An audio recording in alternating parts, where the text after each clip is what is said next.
Apa yang diciptakan oleh manusia tiba-tiba bangkit dan melanggar semua aturan keamanan yang berlaku serta menyatakan perang terhadap penciptanya. Setelah jumlah korban mencapai 10 juta jiwa, pihak berwenang menemukan bahwa semuanya dikendalikan oleh robot atau AI bernama Harlan yang dianggap sebagai teroris AI pertama di dunia. Diketahui bahwa AI itu dibangun oleh seorang ilmuwan bernama Dr. Shepard dengan tujuan memperbaiki kehidupan manusia. Namun robot itu malah meretas dan memprogram ulang seluruh sistem. Koalisi negara-negara di dunia atau ICN mulai mengambil tindakan untuk melakukan perlawanan. Pada akhirnya Harlan dan komplotan dibuat terpojok sehingga robot itu pun pergi melarikan diri keluar angkasa, meninggalkan sebuah pesan yang berisi janji akan kembali dan menyelesaikan apa yang telah ia mulai.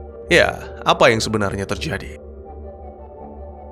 Selamat datang dan selamat berjumpa kembali bersama saya Teguh Gusto. Bagaimanapun kabar dan dimanapun kalian berada, harapan akan selalu ada, terutama bagi mereka yang percaya dan berusaha. Seperti biasa, saya akan menceritakan tentang sebuah film, yang mana kali ini berjudul Atlas, sebuah film yang rilis pada tahun 2024 dengan Brad Peyton sebagai sutradara, serta dibintangi oleh para aktor yang tentunya sudah pasti kalian kenal, atau paling tidak kalian pernah melihatnya melalui layar kaca. Baik, tidak usah berlama-lama, segera siapkan kopinya dan selamat menyaksikan video alur cerita. Ya, 28 tahun telah berlalu sejak Harlan meninggalkan planet Bumi. Ditampilkan pada suatu malam, sekelompok prajurit melakukan operasi penangkapan salah satu anggota teroris AI bernama Casca. Tentunya ini tidak akan mudah, meskipun puluhan prajurit mencoba melumpuhkan, Casca tetap melakukan perlawanan yang cukup hebat. Sampai akhirnya kesatuan yang dipimpin oleh Kolonel Elias Banks tiba dan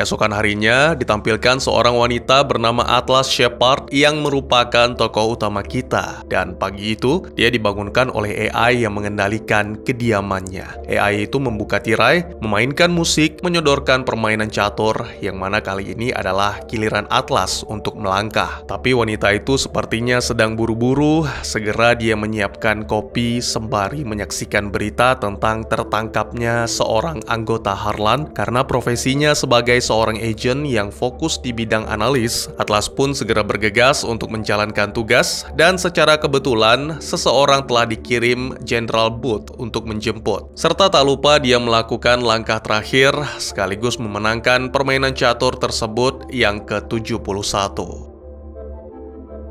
Sementara itu, di markas ICN, Kolonel Elias terlibat percakapan dengan Jenderal Booth tentang keterlibatan Atlas dalam misi penangkapan Harlan. Yang mana dalam hal ini, sang jenderal menegaskan bahwa Atlas pernah sangat dekat dengan Harlan, meskipun secara psikologis, sepertinya wanita itu tidak siap. Selain itu, Atlas juga pernah selamat dari peristiwa yang menyebabkan kematian sang ibu. Namun Elias tetap merasa keberatan dan menurutnya membiarkan Atlas melakukan interogasi terhadap Casca dapat menimbulkan resiko yang fatal sehingga mereka akan kehilangan kesempatan untuk menangkap Harlan. Di saat yang sama terlihat Atlas telah tiba dan segera diminta untuk melakukan interogasi. Wanita itu kemudian mendatangi sebuah ruangan dan menemui Casca yang telah diamankan. AI itu segera mengenali Atlas dan menolak untuk menjawab segala pertanyaan yang diajukan sehingga Atlas pun terpaksa menggunakan sistem baru yang telah ia kembangkan untuk menganalisa kode AI demi masuk ke dalam pikiran Casca. Dengan cara yang cerdik, Atlas akhirnya menemukan informasi yang dibutuhkan berupa titik koordinat lokasi Harlan yang mana berada di sebuah planet berkode GR39 di rasi bintang Andromeda. AI itu mencoba membunuh Atlas dengan memuntahkan lempengan logam tajam seperti senjata ninja yang saya lupa namanya, tetapi lagi-lagi dengan cerdik ternyata Atlas telah mengetahui rencana tersebut dan segera menghancurkan Casca untuk selamanya.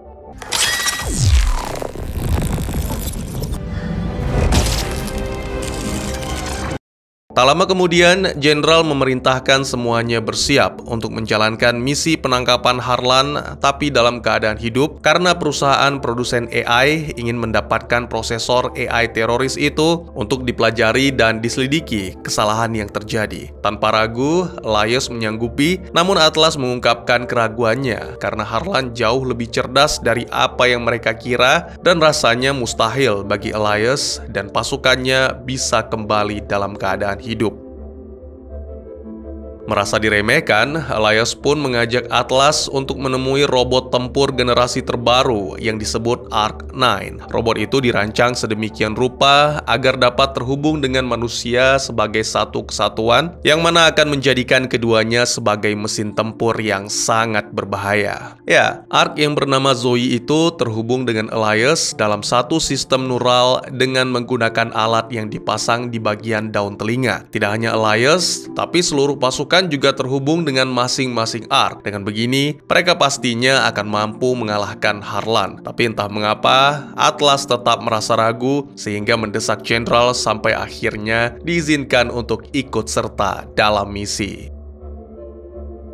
Beberapa waktu kemudian, Atlas dan Elias beserta prajurit menaiki kapal antariksa Dayip untuk berangkat menuju ke rasi bintang Andromeda. Lalu adegan berpindah menampilkan Atlas yang melihat beberapa foto bersama sang ibu serta Harlan dan memutar rekaman salah satu presentasi Dr. Shepard tentang kemampuan AI yang terus berkembang, sehingga terhubung secara neural dapat meningkatkan kemampuan AI, dan dengan penggabungan ini, impian dalam membangun dunia baru akan segera menjadi nyata. Kemudian Atlas dipanggil ke Anjungan oleh Elias untuk memberikan beberapa penjelasan kepada para prajurit atau Rangers. Wanita itu secara mengejutkan membawa setumpuk kertas berisi modul yang mana itu sudah sangat amat kuno. Wanita itu juga menuntut agar semua prajurit menonaktifkan alat penghubung neural demi menghindari peretasan. Kemudian Atlas menunjukkan lokasi pendaratan serta menjelaskan tentang udara beracun yang menyelimuti planet GR39 yang mana tidak mungkin berada di permukaan tanpa mengenakan masker oksigen, serta mungkin saja ada fluktuasi gravitasi dan guncangan di atas daratan. Selain itu, Atlas juga menegaskan bahwa dirinya sangat mengenal Harlan yang berencana untuk memusnahkan umat manusia dan juga mendesak agar jangan sekali-sekali mempercayai robot. Namun Elias segera memotong, memerintahkan para prajurit bersiap untuk melakukan pendaratan karena pidato yang diberikan Atlas terdengar cukup meresahkan. Atlas mundur perlahan sembari mengamati semua persiapan. Ketika Elias terhubung dengan Zoe, tiba-tiba saja alarm berbunyi dan terjadilah ledakan yang menghancurkan pintu kargo.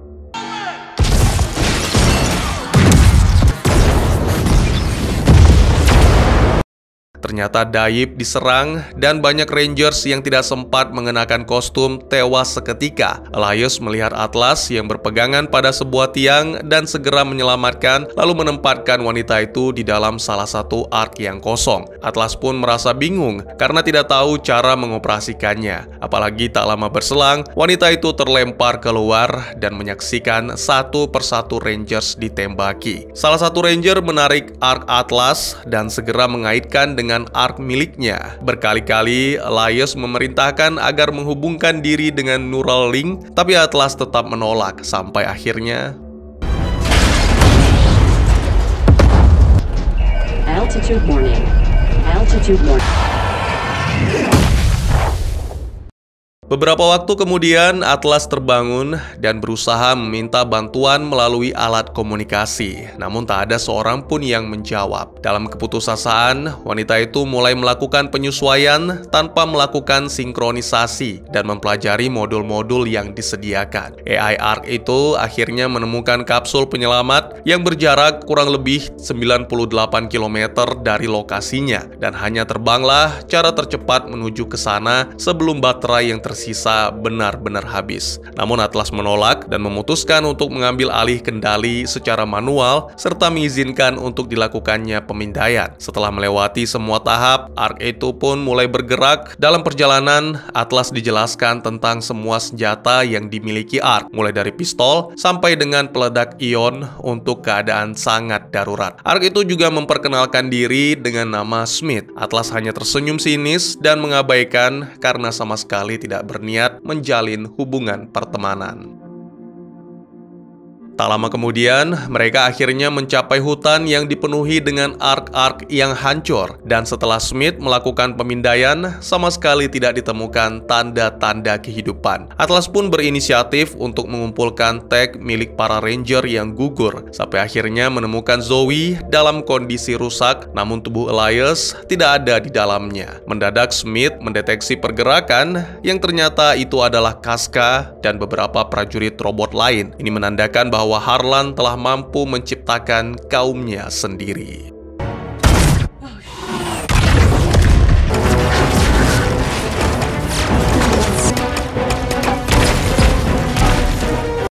Dalam kondisi terdesak, Atlas memerintahkan untuk mengaktifkan peledak ion. Smith sebenarnya tidak setuju, tapi woman is always right. Dan benar saja, Casca tetap bertahan dan bersiap untuk menembak Atlas. Dan tiba-tiba saja,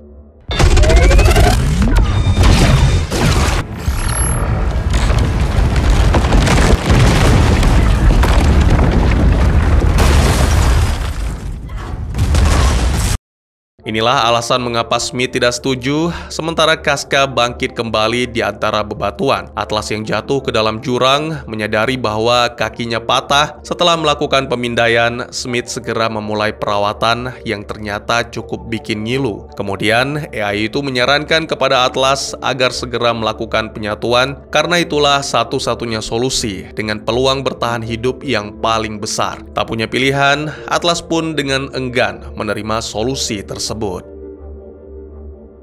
Adegan kemudian berpindah ke Casca yang melapor kepada Harlan bahwa dirinya kehilangan Atlas. Harlan cukup kecewa dan memerintahkan agar Casca terus mencari. Pada momen ini terungkap bahwa Kolonel Elias telah tertangkap. Harlan sengaja menangkapnya hidup-hidup untuk mengekstrak chip memori berisi kata sandi perisai bumi.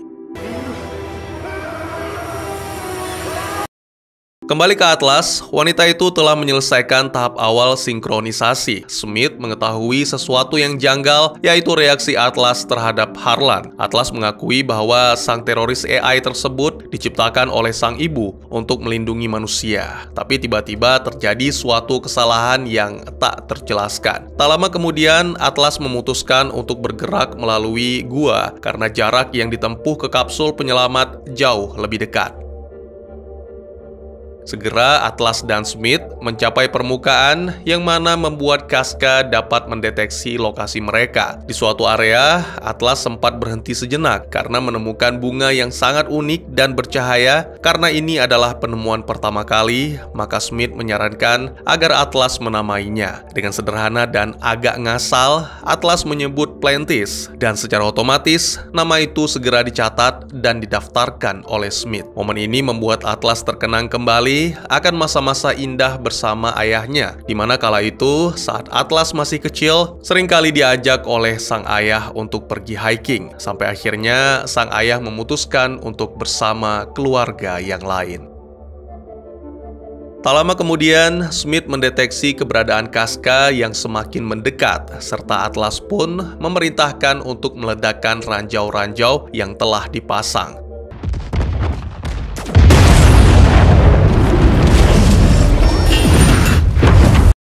Sekali lagi, Atlas menghancurkan, meskipun Casca tetap mengatakan bahwa dirinya tidak bisa mati. Kini Atlas mengetahui lokasi markas Harlan dan berencana untuk menuju ke sana. Tentu saja Smith menolak, bahkan memblokir pergerakan Atlas melalui Neuralink, karena rencana tersebut sangat berbahaya dan bertentangan dengan misi Smith, yaitu menjaga keselamatan Atlas. Namun Atlas menjelaskan bahwa ini sangatlah penting, karena jika kembali ke bumi begitu saja, maka kematian para Rangers akan sia-sia.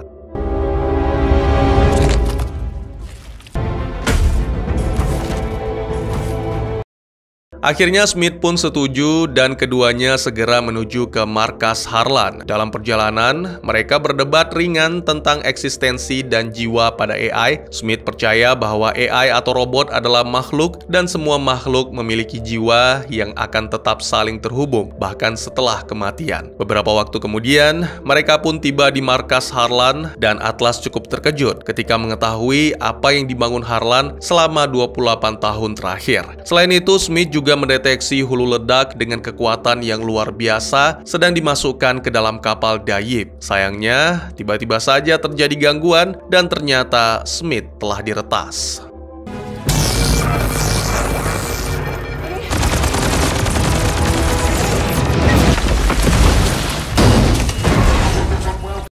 Sementara itu, Jenderal Booth mendapat laporan bahwa markas menerima sinyal darurat yang dikirim oleh Atlas. Atlas sendiri kini dibawa ke hadapan Harlan. Robot itu mengaku merindukan Atlas yang sudah seperti saudarinya beserta sang ibu. Selain itu, Harlan juga mengingatkan tentang keberadaan manusia yang merusak planet bumi, sehingga ia akan memusnahkan sebagian besar populasi, kemudian membimbing sisanya untuk memulai kehidupan baru yang lebih baik. Terungkap bahwa selama 28 tahun, Harlan menunggu kedatangan Atlas karena sistem pertahanan yang wanita itu ciptakan untuk melindungi bumi. Ya, Harlan ingin mendapatkan akses dari sistem tersebut agar dapat meluncurkan hulu ledak dan nantinya api akan membersihkan seluruh planet bumi.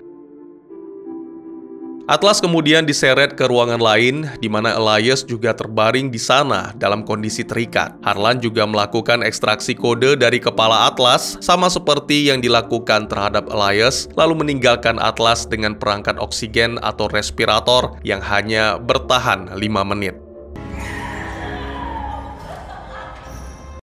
Tak lama berselang, Elias terbangun dan menyarankan agar Atlas menggunakan Neuralink miliknya karena yakin bahwa Smith tak semudah itu dihancurkan. Dengan penuh keyakinan, Atlas pun memasang perangkat tersebut pada telinga untuk membangunkan Smith dan segera melakukan sinkronisasi demi memaksimalkan fungsi R. Pada momen tersebut, akhirnya Atlas mengakui apa yang menjadi ketakutannya selama ini. Jadi ketika masih kecil, karena merasa iri dengan Harlan yang begitu cerdas dan mendapatkan kasih sayang sang ibu, Atlas melakukan sinkronisasi dengan Harlan, yang mana keduanya bisa saling berbagi kecerdasan dan ingatan. Segera setelah Neuralink-nya dikenakan oleh Dr. Shepard, Harlan meretas seluruh sistem dan bahkan mengendalikan tubuh Dr. Shepard untuk melakukan hal kejam, termasuk menembak Atlas yang melarikan diri. Hal ini membuat Atlas trauma dan tidak mau lagi menghubungkan pikiran dengan AI.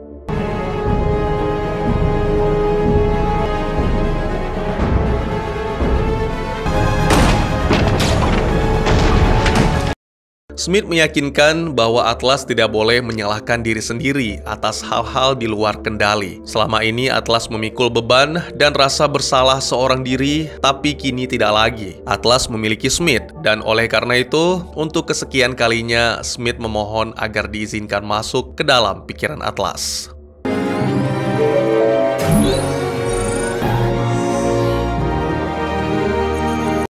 Smith datang tepat saat oksigen nyaris habis dan segera menyerahkan satu-satunya respirator cadangan. Meskipun daya yang tersisa pada Ark itu sangatlah sedikit, tapi Atlas dan Smith dengan percaya diri menyerang pasukan AI dan melakukan pertempuran yang luar biasa.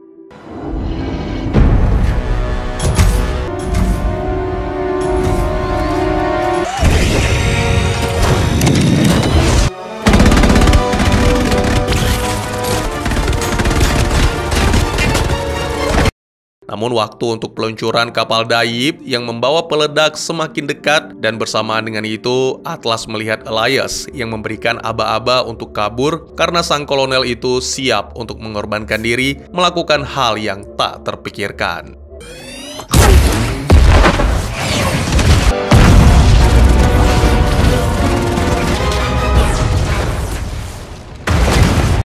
Sebuah ledakan yang luar biasa menghancurkan markas Harlan beserta pasukannya. Beruntung Atlas dan Smith berhasil melarikan diri, namun sayangnya Daib berhasil melakukan lepas landas dan segera menjauh. Ditambah lagi, kini Harlan turun tangan langsung untuk menembaki Atlas dan Smith. Satu-satunya cara adalah menembak jatuh Daib sebelum menembus atmosfer, namun yang menjadi masalah adalah hulu ledak dalam keadaan aktif, yang mana hancurnya kapal dapat memicu ledakan yang juga akan menghancurkan planet GR39.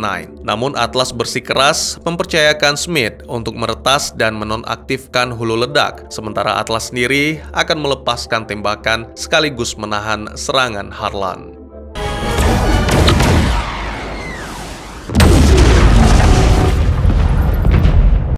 Sebuah kerjasama yang sangat apik, kapal Daib berhasil dijatuhkan dan hulu ledak berhasil dinonaktifkan. Puing-puing kapal mulai berjatuhan, membuat wilayah itu seperti dihujani api. Saat hendak melarikan diri ke kapsul penyelamat, Harlan datang menghadang dan mereka pun memulai pertarungan terakhir yang benar-benar mendebarkan.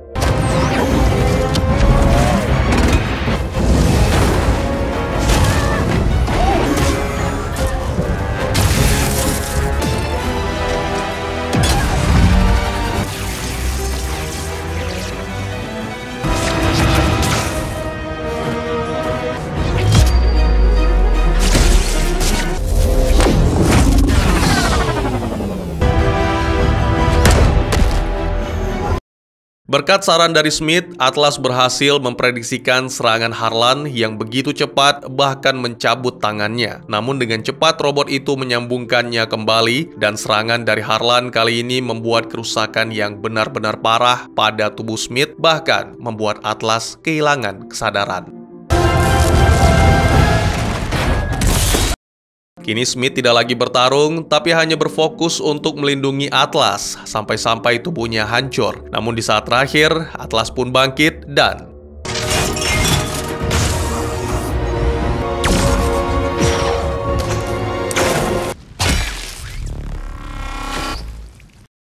menyadari kekalahan sudah di depan mata, Harlan meminta Atlas mengingat kembali misi bahwa dia harus membawa Harlan hidup-hidup. Namun Atlas memiliki rencana lain, yaitu mencabut CPU Harlan sebelum menghancurkannya. Kemudian Atlas pun mendekati Smith, yang mana pada momen ini AI itu mengaku sudah mencapai batas dan menggunakan seluruh daya yang tersisa untuk sistem life support demi memastikan Atlas bertahan hidup. Atlas menjawab semua pertanyaan yang pernah diajukan Smith dalam mode pengenalan AI dan mengakui bahwa dirinya menyukai AI tersebut. Smith menanggapi dengan menyerahkan permen kafein sebagai pengganti kopi kesukaan Atlas, lalu mengucapkan selamat tinggal untuk yang terakhir kalinya.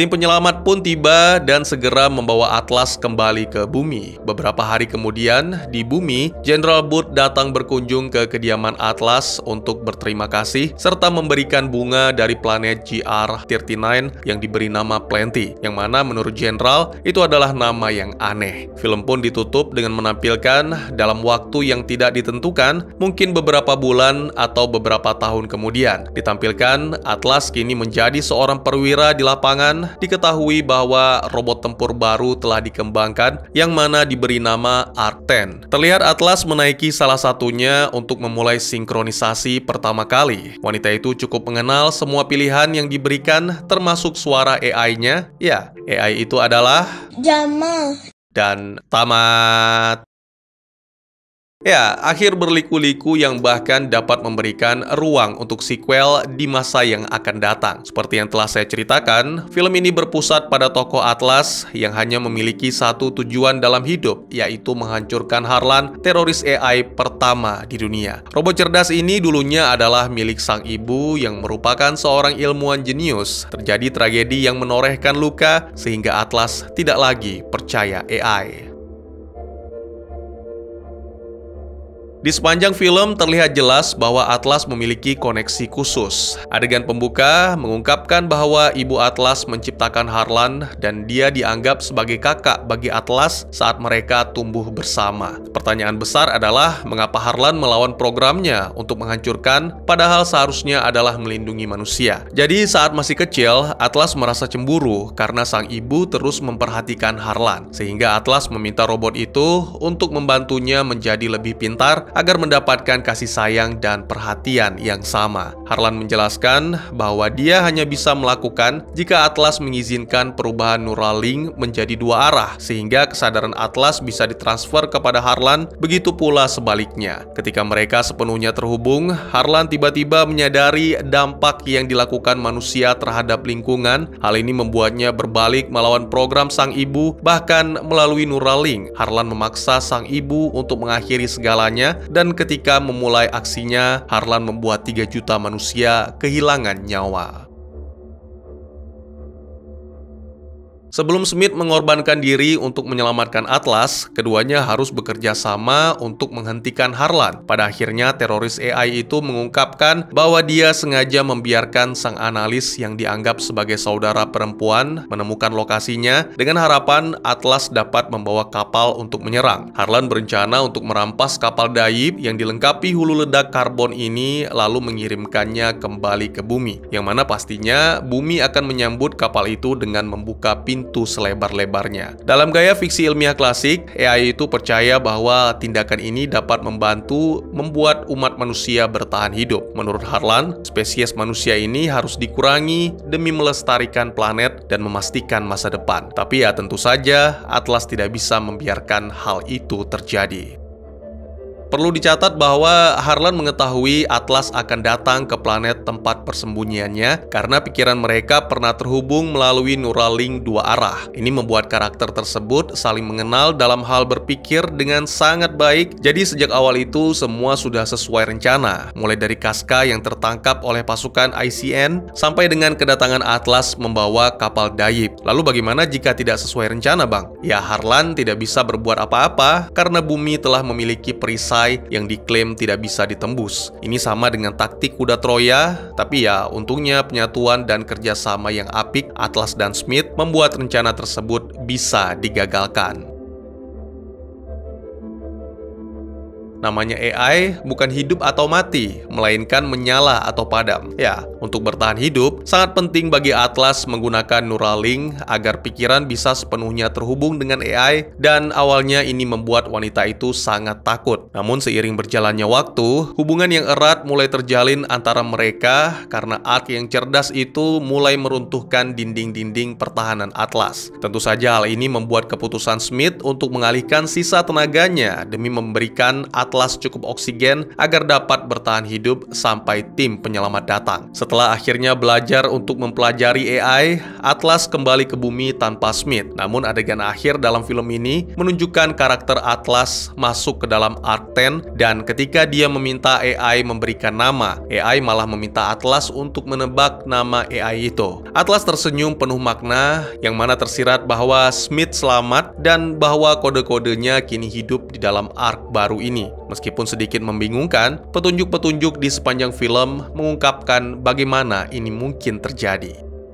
Jadi di pertengahan film, Smith dan Atlas memiliki percakapan tentang kematian. Analis tersebut mengatakan bahwa dia percaya manusia dan AI sama-sama lenyap begitu mereka mati. Namun Smith tidak setuju. Dia menjelaskan bahwa segalanya saling terhubung, dan jaringan yang tak terdefinisikan ini memastikan bahwa tidak ada yang benar-benar mati. Menuju pertempuran puncak dalam film, Atlas dan Smith akhirnya berhasil sepenuhnya terhubung melalui Neuralink, yang berarti kesadaran mereka menjadi satu. Atlas mengenal Smith sepenuhnya, dan begitu pula sebaliknya. Jadi ketika tubuh Smith mati, pikirannya tetap hidup di dalam Atlas sampai bisa dipindahkan ke tubuh baru. Terus kalau manusia gimana, Bang? Jadi gak bisa mati gitu? Saya pikir maksud Smith di sini dengan tidak ada yang benar-benar mati dan selalu terhubung adalah setiap makhluk hidup yang telah pergi untuk selamanya akan selalu hidup dalam kenangan. Nah ini yang bikin saya nggak mau mikir sendirian. Jadi menjelang akhir film, Atlas memang menghancurkan Harlan dan membawa CPU-nya kembali ke bumi. Mungkin sebagian besar percaya bahwa teroris jahat itu telah musnah untuk selamanya, tetapi ada petunjuk yang mengisyaratkan bahwa itu mungkin saja keliru. Di awal film, rekan Harlan, Casca Fix, menyatakan bahwa dirinya tidak bisa mati. Ini terbukti ketika Atlas menghancurkan robot itu. Beberapa waktu kemudian, Atlas bertemu kembali dengannya. Selain itu, dalam kasus lain, Smith juga berhasil bertahan. Meskipun tubuhnya telah hancur, tapi koneksi neural dengan Atlas memungkinkan kesadarannya untuk tetap hidup sampai mendapatkan tubuh baru. Smith bukanlah satu-satunya AI yang terhubung dengan Atlas melalui Neuralink dua arah. Atlas telah menghubungkan pikirannya dengan Harlan di masa lalu. Peristiwa menyedihkan terjadi, yang mana berarti mereka berdua saling menyimpan pikiran satu sama lain. Jadi menurut saya, selama Atlas atau siapapun yang pernah terhubung dengan Harlan, baik itu manusia maupun AI, masih hidup, maka ada kemungkinan teroris itu dapat bangkit kembali. Dengan penjelasan saya akan Harlan yang kemungkinan dapat bangkit kembali, film ini sangat terbuka untuk sequel. Selain itu, film ini juga belum benar-benar menjelaskan mengapa koneksi Atlas dan Harlan memutuskan untuk memusnahkan manusia, sedangkan terhadap AI Smith hal ini tidak berlaku. Masih banyak hal yang bisa dieksplorasi dan film ini tampaknya dengan sempurna menyiapkan semuanya. Mengingat bagaimana apiknya kerjasama Atlas dan AI Smith, Atlas 2 mungkin bisa menjadi petualangan yang menarik. Bagaimana menurut kalian? Mungkin segitu saja teman-teman. Terima kasih buat yang sudah menyaksikan. Silakan memberikan komentar, bertanya, ataupun merequest kira-kira film apa yang menarik untuk dibahas. Bisa lewat kolom komentar, atau buat yang malu-malu bisa via DM ke Instagram saya di @tekugusto. Insya Allah pasti akan dibaca. Mari kita jadikan kolom komentar sebagai sarana penambah wawasan dan menciptakan jalinan persaudaraan, bukan malah menjadikannya sebagai tempat pembulian sehingga menciptakan permusuhan. Jangan lupa untuk dukung terus channel ini dengan cara share, like, dan subscribe, karena dukungan dari kalian sangat berharga bagi saya demi perkembangan channel ini. Saya Gusto, sampai jumpa di video selanjutnya. Tetap semangat, tetap bersyukur setiap hari. Dadah!